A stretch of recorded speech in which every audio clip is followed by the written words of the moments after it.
In a time before, all these particular games that came out and so forth, there was a legendary game of the name of Midnight Club 3 Dub Edition that was available for Xbox and PS2 and even PSP at the time. But what made this game so special?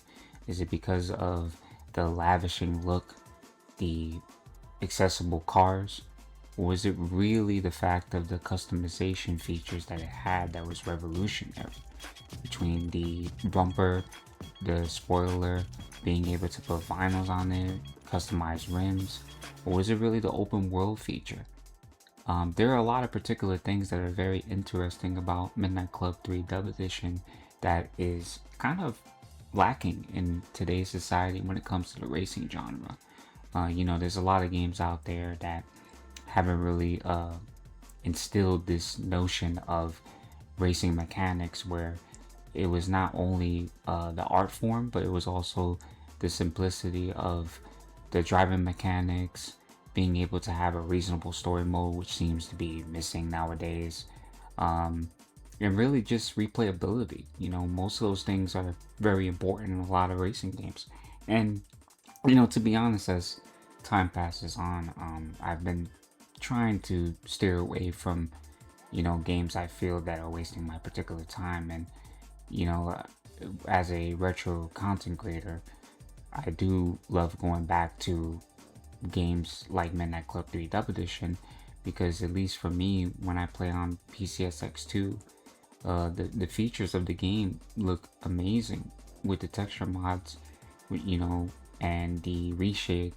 Shout out to, the people who actually made the texture mods because it makes the game look completely remastered. Aside from the ray tracing and so forth.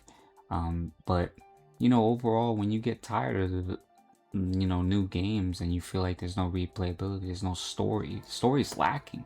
Story's lacking a lot in a lot of racing games. What made these games superior at a time, which is completely not comparable, is the fact that these games came out at a time where the developers and the company loved their games.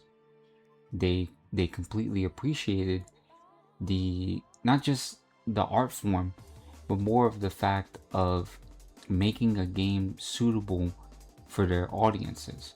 And that's, very important because when you really think about it, there's not many racing games that actually could hold a flame to these particular games. Again, this was a different time, but I'm just at a point where, I'm very tired of new games. I've tried Division Resurgence for quite some time. It's in a very rough state. It's made me go back to First Ascendant. In fact, it's made me go back to a lot of retro games such as, Midnight Club 3 for PSP, Need for Speed Most Wanted PS2. I even tried out Xenia Edge. We'll be doing a couple of videos of that too.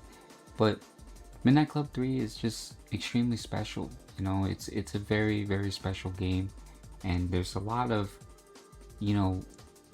aside from creativity, it's more of nostalgia. Because when you play these type of games, there's nothing wrong with, going back in time and being able to play these games that you once grew up with. So you could, I guess, reappreciate them again. And what better time to do it in 2026? I mean, the mod community, the retro community is big. I urge you that if you are lost in terms of what you're not interested in, or I guess that there's no games out when there's obviously a list full of them depending on the genre, I urge you to try out Midnight Club 3 Dub Edition. You may like it. Or even try out other games. If you have a PC, or even, look, you can even run this game or even the PSP version on mobile, Android, iOS. I'm sure it's a bit complicated on iOS, but there's no shame in going back in time. But that's all I can really talk about.